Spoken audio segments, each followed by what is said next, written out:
Hi everyone, welcome back to the Evermore YouTube channel. It's Chris back with the last post-match reaction for 2022. We thought we'd just jump on live. It's 5:30. Going to do a quick half an hour just before everybody fucks off and does their New Year's plans.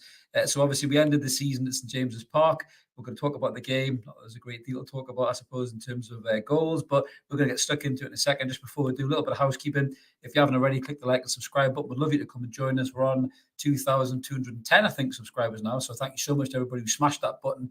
Really appreciate it. Loads more room for Nevermore, all free content, live shows like this one for post-match reactions, podcast weekly, and pop-up videos about transfer rumours, which I think we might need to get a couple in on the evidence of some performances today. So we're live tonight, as I said. Please jump in the comments. We've already got a few comments on there already. We'll get stuck into that. We've got Maurice is in the house. You're right, mate. It was a little bit disappointing. Williams with us. Oof, is what he's saying. And I think Adrian's summing everything up there. Many missed opportunities. We're going to get stuck into this in a minute. So let's just have a little look how we lined up today. If you missed the lineup, if you just caught the show, this is how we lined up. So a lot of people call this pre-game about Chris Wood starting over Callum Wilson. He's obviously just come back from an illness. I was a bit disappointed. I would have rather seen Callum in from the start, and judging by some of the stuff that happened from Chris Wood, I was probably right to hope that. But it was pretty much unchanged from the Leicester win, and I suppose the way the lads played in that game, it was pretty hard to drop anybody really from that side, as dominant as we were on Boxing Day down at the KP Stadium. So obviously before the game, there was a real touching tribute to Pele as well. There was a minute's applause. We've got a couple of Brazilian lads, as we all know. And Bruno in particular led a stunning tribute to Pele. Obviously came out with his Pele shirt on, signed Pele shirt on the back there. Very emotional for him and Joe Litton. You could see them embracing each other in the centre circle. Pele is like what the Queen was to many royalists in this country to these lads. You know, he's a living legend. He's a living legend for all of us, but for these young lads growing up in Brazil, I mean, he's an absolute god, isn't he, to be fair. So it was lovely to see Bruno with that touching tribute. And there was another little point as well, actually, just before we get stuck into the game. War Flags ran a competition between the three Geordie boys, which was Paul Dummett, Sean Longstaff and Dan Byrne, to design a flag as to what Newcastle United meant to them. Dan Burns won, and if anybody saw this in the crowd, what a fucking awesome flag by War Flags.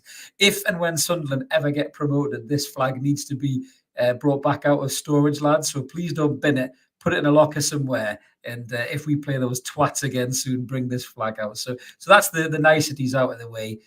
Going into the game, obviously Leeds United, one of my good mates is a Leeds fan. They were fearing the worst. I was watching some of the podcasts in the lead up to the game, and the Leeds fans sound exactly like we used to sound. They've got no confidence in a manager that very few of them actually wanted. They don't know what the fuck he's doing with their team. They don't know what style they're trying to play.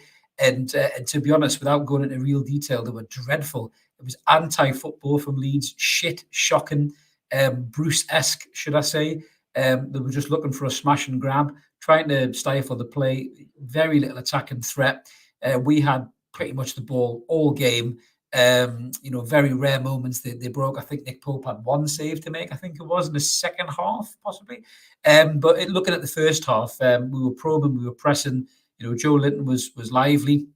Willock was lively in the first half. I thought he made some good forward runs. I'm still not sure about Dan Burn at left back, guys. I've got to say, when we're on the front foot, when we're a dominant side like this, when you're expecting us to go at teams, Burn shows his deficiencies to me. He's not good enough going forward and getting back. So I was quite disappointed in that regard. Outside of that, I thought, we did as much as we could do to try and turn it around in the first half. We had loads of chances. I mean, the big chance for me comes, I think, the ball over the top. Melier goes flying out of the box. Don't know where he's going. The ball comes to Chris Wood, and you're thinking just head down and just side foot in the back of the net, mate. And he manages to fluff that. The guy can only score penalties. He can't score an open play. He's pretty much fucking redundant in open play. More on him in a minute, because the one in the second half was even worse than the one in the first half. I think Shaw has a couple of good chances. Should have had a penalty, I think, on Shaw as well.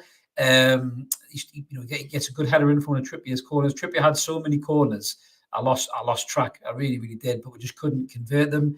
I think the ball dropped to Dan Burn as well in the first half, and he kind of sliced at it, and he didn't put it away either. So yeah, some real disappointing chances that we didn't put away, really. And if you're not clinical like that, you're going to go into the break, you're not in front. against Leicester, we were clinical. We didn't piss around. We put the ball in the back of the net. We didn't do that in this first half. We looked a bit rusty. Audie jumped in our chat group, and he said that we looked rustier today than we did against Leicester, which was weird because we all thought that that Leicester would have been the game that we were rusty as well. I totally agree with you in the comments, Maggot Drowner. Whoever takes shooting needs to start doing shooting training. No doubt about that at all, mate. So we went in goalless at the first half. Leeds were obviously very, very lucky that was the case. Come out in the second half, we'll press right on them. They're even worse than they were in the first half, Leeds. The amount of fouls they were putting in, Jesus Christ. They're kicking people left, right, and centre. They were trying to half Bruno every time he got the ball. Just awful anti-football. For all of Jesse Marsh's talk, about how he likes their identity as a side and all that, they were absolutely awful. I mean, I know Bielsa was as wide open as Sharon Stone's legs at the back, but Christ, at least the bloke trying to play football. At least he had a plan. As Mark rightly says there in the comments, Leeds were a truly awful side today. It's part of the game. They didn't come to play. Frustrating. I was talking to my mate who's a Leeds fan on WhatsApp, and I said, you are a truly awful football side. And he didn't disagree with me. He said, I totally agree with you. That shows you where the Leeds fans are right now. They came to play for a point. They didn't come to get anything else, and they got a point. So in terms of Jesse Marsh, he'll be like the cat that got the cream. He'll be happy, with his tactics and everything else. But the second half, we had so many more chances as well. And weirdly enough, I said in the pre-match preview, I think people need to stop having a go at Sean Longstaff. But fucking hell, Sean, you didn't do any of us any favours there, mate, who are trying to stick up for you. The chances that lad had in the second half to kill this game off, I mean, he's just got a complete rush of blood to the head. I was checking to see if blood was coming out of his nose at one point. He's blasting balls over the bar. He's not even taking any composure. Time to take a touch, time to look, time to take aim. He's absolutely howking balls over the crossbar. In the lead up to this game, would be linked to obviously Yuri Tillemans. And I've seen fans saying things like, we don't need Tillemans. He's too fat.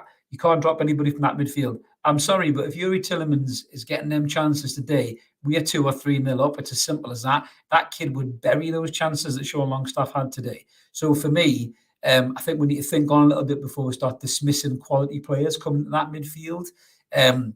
Joe Linton was good today, but he's starting to lose his rag a little bit, getting unnecessary and involved in the in this micey little kind of bit of needle as well. He was very lucky not to get a red card as well. He lifted his hands on a Leeds player. They were winding us up. They got into the lads' heads. They fell for a hook, line, and sinker. Callum Wilson and Maxi came on to try and win the game for us. They were frustrating.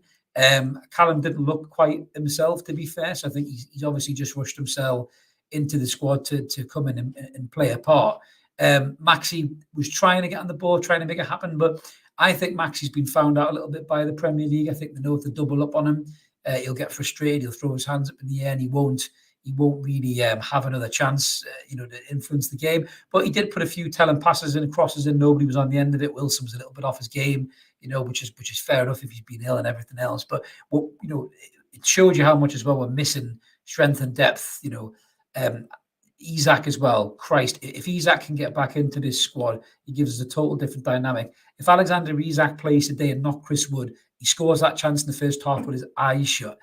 He scores that in the second half chance for Chris Wood. I even glossed over that. It's practically an open goal. The ball comes to him. The keeper's there. He's a Premier League centre forward. He's an international centre forward. And honestly, my 9-year-old daughter could have shot better than Chris Wood in that moment. And there's so much love for Chris Wood in the build-up to this game about he's doing really well. He's got 3 goals in 2 games. He can only score penalties. He can't score an open play. He's got the movement of a fucking traffic cone. He can't play in this team and give us anywhere near the dynamic that Callum Wilson can. We need Isak back, and we need him back sharpish. And to be honest with you, we need another option, I think, for as and when Wilson's injured or ill, or whatever, he sprained his ankle getting up in the morning, or he's pulled a ligament in his arm getting the remote control. Whatever injury comes to Callum Wilson next, we need another backup player. Somebody like Trossard would be a fantastic signing. He can play in midfield. He can play up front. I think we should test Brighton's resolve on him, and he gives us a little bit of depth there. If Isak does end up being a bit of a China doll as well, hopefully he won't be.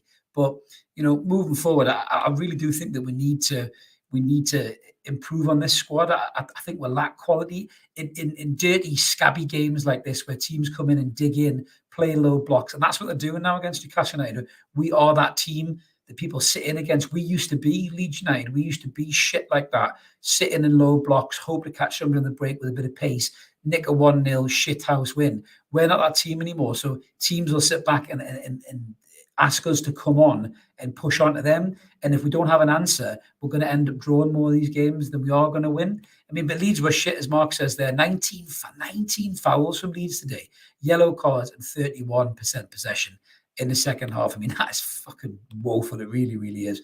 To coin a phrase is saying we lowered ourselves to their level, pointless pushing, which allowed them time wasting. I totally agree with that, to coin a phrase, and the ref was a wanker.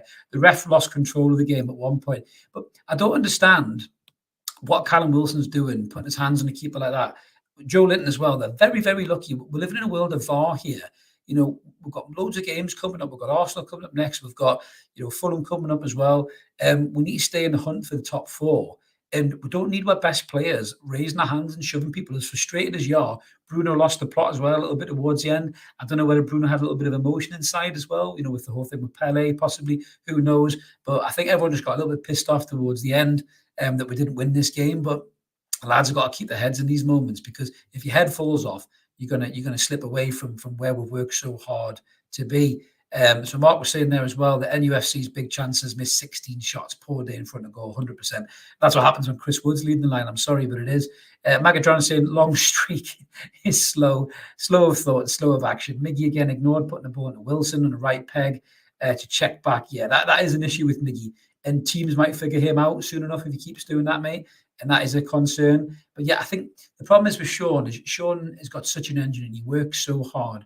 When we're playing against maybe the bigger teams, in all fairness, as crazy as that sounds, where we don't have a lot of the possession, Sean's great to come back and throw his body on the line and, and protect the back four and break up play and maybe win a few free kicks and things like that. But when we're supposed to be on the front foot and making things happen and getting goal score opportunities, Sean isn't the guy for that. He showed that today. Those chances, none of them even on target, never mind scoring, not even on target. So like I said, go get Yuri Tillemans, 15, 20 million, plonk him in that team. We win that game today, 2-0. Simple as that. I'm sorry. It really, really is. Jacoina Fraser's also saying the players chose not to pass to Maxi for 11 minutes. Wow. I didn't know that, mate. Bloody hell. I didn't actually see that. I just thought he was struggling to get into the game. That is an issue then, if that is the case then.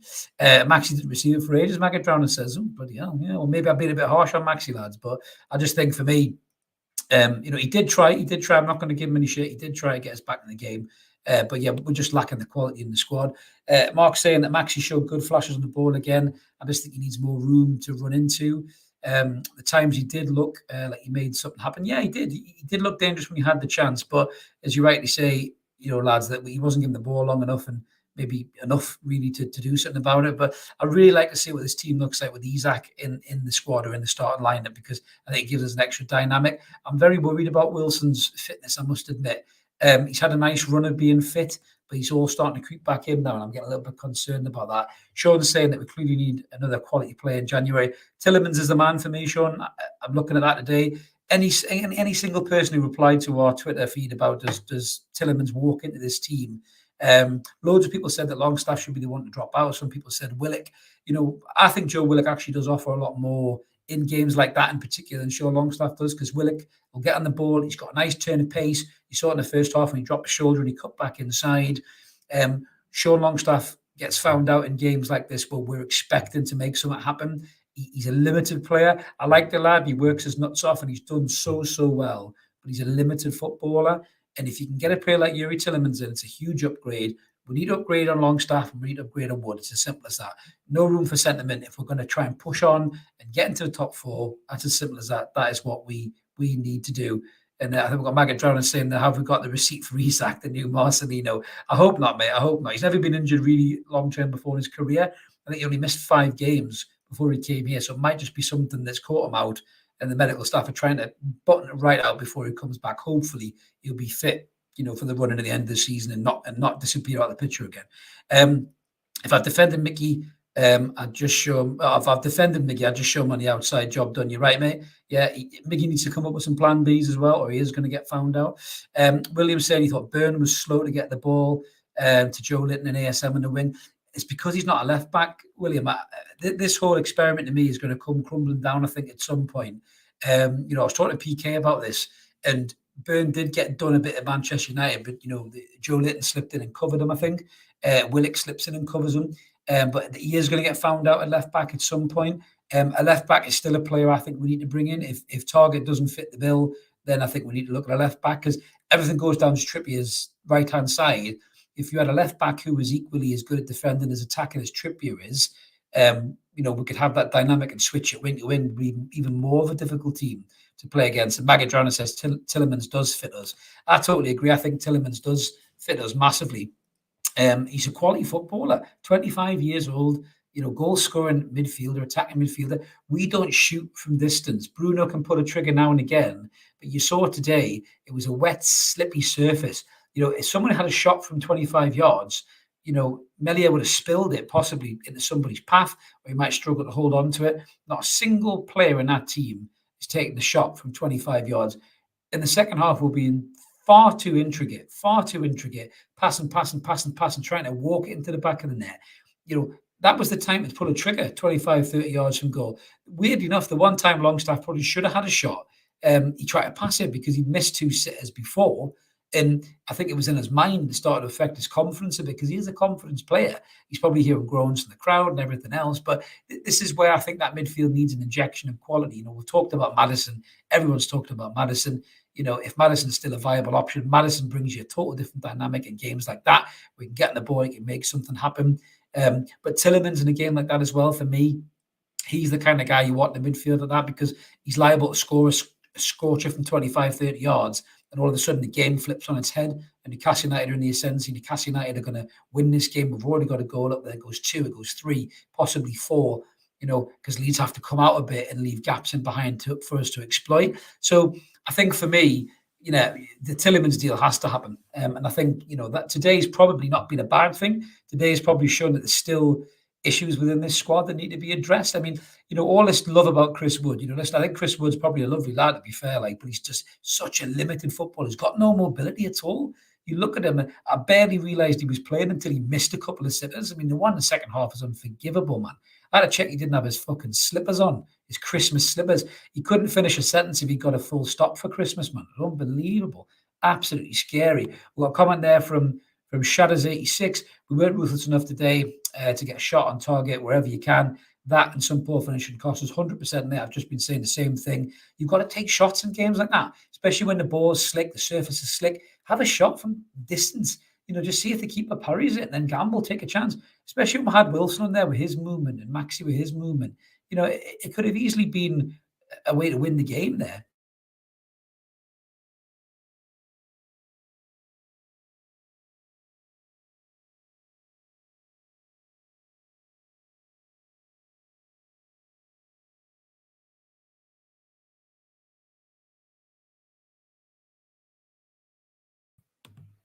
Oops. Sorry, guys, I disappeared there. I had problems with my Wi-Fi. I hope everyone can still see us there. Very strange. The Wi-Fi on the blink. It must be all this New Year's banter, everyone getting online and screwing at the broadband. I'm back now. So, yeah, sorry, I was just saying, I'm not sure whether Target is injured, mate, to be honest with you, but he just doesn't seem to fit the squad at the minute. It's a real shame that, because he played so well when he was on loan. But listen, it's disappointing, but we didn't get beat, I suppose, which is a good thing as well. I think one thing that's really important to remember, and as much as I've just been ranting and raving there, it's important to remember that this is where Newcastle United have finished 2022. We are third in the Premier League. We are third, and we are 2 points behind Manchester City in the Premier League. So what a difference a year makes. I mean, it's phenomenal to see where we've come as a club in such a short time. The next step really is to win games like this. I think the commentators did say that when you're playing in scabby, horrible, rough games like this, you've got to produce that bit of quality to win games like this. And I think today we just lacked that bit of quality. We lacked that cutting edge, that ruthlessness that the Shadows was saying there just before. But it is important to remember that Newcastle United have gone from being second bottom in the Premier League to third in the Premier League in a year's time under this manager. So I mean, that's something that we should all take on board. I think, closing this year, we're all going to celebrate the new year tonight. We're all going to go have a few beers. I'm sure many of you are coming back from the game, might watch this in the replay with a couple of cans or whatever. You might be on the bus home or the train home or whatever it may be. But it's a great thing to remember that Newcastle United has just been unbelievable this season, and what a joy it is to be a Newcastle fan. This is the point we're pissed off that we haven't won at home. That shows you how far that we've come. And a lot of us will be saying the same thing. Trolls is in the house. Good to see you, Trolls. Hope you're all settled in for a good new year, pal. Sell Wood, get Turam. Wood is useless. I couldn't agree more. I think the problem is with Chris Wood is where Newcastle were, not where I think Newcastle are going to. We all know when we signed him at the time, it was a bit of a panic buy, I think, because we thought Wilson was knackered for way longer than he was. So we tried to get the best that we could. And Wood was probably the most established Premier League striker that we could have got for the budget we were looking to spend. Eddie Howe's talked about affecting future windows. So buy smart now and don't stitch yourself up for windows to come.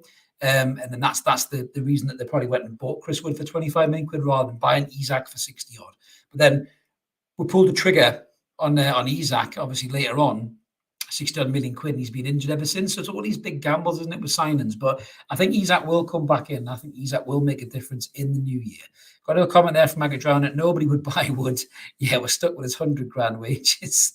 Yeah, absolutely, mate. I just think, to be fair with Wood, I think Wood will I don't think he'll go in January. I think he'll stay as part of the squad till the end of the year. If Isak can get back and stay fit, if Wilson can stop getting injured or ill or whatever it may be, if those two can stay fit for the majority of the season, Wood will play very, very little football, and then we'll sell him in the summer. He'll either go to a championship club chasing promotion or a club that's just come up, and he'll probably do a job for somebody. But I think we will evolve as a side after that. Mark's in the admin comments there to say, if you're new to the channel, please consider subscribing. We'd absolutely love you too, guys. All free content here. If you've just discovered us, hello, how we doing? Come and join us in 2023 for loads of money. Newcastle United banner. Trolls are saying just sell Woods, gets no game time, and he'll take a pay cut. I think he's at that stage of his career, probably, Trolls, where he can probably pick and choose where he wants to go. But there's lucrative deals for these guys. If Chris Wood went across to America or something, for example, he'd probably get a nice healthy wage packet, banging a few goals. You never know with someone like Chris Wood. Or if you buggered off to a Burnley, maybe he'll get promoted in the summer. Go back to Burnley, possibly. You don't know. But I think Chris Wood will stay here for the rest of the season. But it's what we had in January. And I just think, like I said, not to be a downer on today, because I think perspective is important. That we're third in the Premier League. We're still being talked about for title chasers. We're still talking about Champions League football. But I think today was just a reminder that anybody needs a reminder that this squad does still lack cutting edge quality in games like that. If your star players are off the game a little bit, Bruno was a bit wound up today, I thought. Joe Litton started to get wound up. Trips was good, but I think he spent more time back than he did forward, unfortunately. But I just think that, you need another 2 or 3 top quality players to come into this squad that you can rely on to change those games. I mean, if we had Tielemans or Maddison, even if they'd been on the bench, imagine bringing one of them onto that game. It would have changed the whole dynamic of the game. So this is what football's all about, having squads. You look at Manchester City, we're only 2 points behind them. Look at the depth of squad that they've got. That took them 15 years, 20 years to get to that level. Newcastle United is still very much at the early stages. I saw a cracking tweet the other day. I think me and Mark probably bring it up what's going on as well. But I think somebody had said, fucking hell, they're second and they're only at the Adebayor Bellamy phase. Manchester City phase, which I thought was class. So we are way ahead of where everyone thought we were going to be, especially us as Newcastle United fans. So that is important to remember. But today has just really frustrated everybody, I think. A bit of an anticlimax to the end of such a wonderful year. We've got another comment there. So indeed, Chris MLS might be his money bag. Yeah, you might be right, mate. You might be right, absolutely. But I think it's a good point Trolls is making too. We need to be ready for teams do what Leeds did today. I think there'll be loads more teams do what Leeds did today, mate. I think it's a fair shout. They look at Newcastle United now as a superior team. We used to be in and around where Leeds are, and we used to have to play football like Leeds and hope to God that one of our star players could hit on the break or hit a scorcher from range or whatever it may be. That's all we had in the locker. Whereas now, we play football, we play through the lines, we're a high pressing team, we've got great movement. Great dead ball specialists in the likes of Kieran Trippier. So we're a real threat and so many different, multifacets of being a football team that teams are scared to open up against us. So they do sit back and they do dig in. Leeds will be the sign of many more to come. Palace did it a bit as well, didn't it? And Palace was a bit of a shit fest of a game as well. So I just think that we are going to have to be prepared for this. But when you're up against these locked doors, you need players that can open the lock and have the key to do that. And I think we have got a couple of them, but we need a couple more, 100%.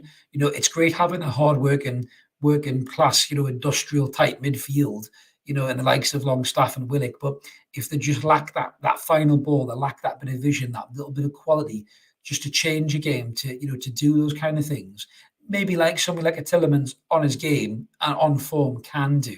I think that's where we're struggling a bit, and we will drift away from this top four picture if we don't strengthen in January. I really believe that, because teams are going to start finding us out a little bit. Magadrown is also saying he started with a weakened team, no Maxi, no Wilson. Yeah, I agree that Willock should play off Wilson and Wood. Yeah, that's not a bad shout. I think Willock does offer a lot more going forward, but the way Eddie's got him playing now, he's more of a workman for the team. But I think it does take away from his goal scoring prowess. If you'd push Willock a little bit further up, he might have got a goal today. Wood can't even hold it up. That's the bare minimum required of the big lummox. I do agree with that. It disappoints me how poor he is at holding the ball up. I don't understand why he can't do that, and that's what he was signed to do. It's weird because I just wish that we'd signed Carroll when he wasn't wrecked and damaged, because Carroll might still be part of this team, because he would have been the Wood kind of player who could have come in and played games here and there and done a bit for the team, and he still would have been a threat. But obviously when we're saying Carroll, he was completely fucking knackered, really. He was like a motor with the wheels hanging off. But yeah, I just think for me it's disappointing again today. It's disappointing. That's a game we should win, really. We've got Arsenal up next at the Emirates, which is going to be a really hard game on the 3rd of January. We'll be back with a preview and a review for that one as well. That's going to be a really challenging game. I mean, if Eddie was keeping Maxi and Wilson back for that game, that's a bit of a gamble. I mean, don't get me wrong. Far be it from me to question, Lord Eddie of Howe, because he's fucking amazing. But if we go to Arsenal and get beat 3-0, was it worth resting Wilson and Maxi today? We could have won that game. As Trolls are saying, ASM was a threat when he come on. He should have been used more in the game, in his opinion. Absolutely. But I'd said on the hour mark, if we hadn't scored, Wilson has to come on and Maxi probably has to come on as well. And he brought both of them on. But I don't know what it was. I just think the lads were getting so wound up at that point that we couldn't really find them with the passes. I think Joe Linton and Bruno were getting too wound up, and they were getting kicked. I mean, Bruno in particular was getting kicked left, right, and centre. I think it did wind them up. Joe Linton was getting involved, and rather than focused on the best part, which was to get the ball, thread those passes through, just do what they do best, really. You know what I mean, guys? So just, yeah. So I think Magadron is shooting off there. So hope you all have a great new year. All the best for 2023. Yes, same to you too, mate. Thanks for supporting the channel over the years. Absolutely brilliant. I think I'm pretty much wrapped up, guys, to be fair, because I know you'll all have your plans. You're going to shoot off and have a shower, have a shave, get yourself out, whatever you're doing tonight. Stay safe, everybody. Enjoy it. Again, as I said, don't forget, we're still third in the Premier League, so don't let this game sit heavy on you. There'll be another game round the corner against Arsenal. You never know, this Newcastle United might turn around and we might absolutely batter them and be right back in the title picture, as all those crazy pundits are trying to say. As I mentioned at the start, if you haven't already, you're new to us, I've seen a couple of new names tonight. As Mark said, please click the subscribe button. We'd love you to come and join us. And if you can, it's very important, if you like this video, help get it around YouTube. Just help as many people see the videos as we can. We're all open for new members here. We've got a great little community. Me and Mark will probably be back with what's going on Monday. We'll be talking about plenty of bits and bops for Newcastle, even maybe talking about a certain player's automobile, if you haven't seen that as well. So that's definitely worth tuning into, guys. But until then, let's keep supporting that team. We'll call United. I've got a couple of Happy New Years there. Yeah, Happy New Year to you too. And Tommy's in the comments. Happy New Year, buddy lad. Happy New Year to you too. William, mate, you stay safe, pal. Absolutely. And Mark says, have a good night, everybody. But as I say, let's keep supporting that team. We'll call United third in the Premier League. Don't forget that. We'll be back soon with some more content. Whatever you're doing tonight, stay safe, enjoy it. Happy New Year and all the best to you. See you later.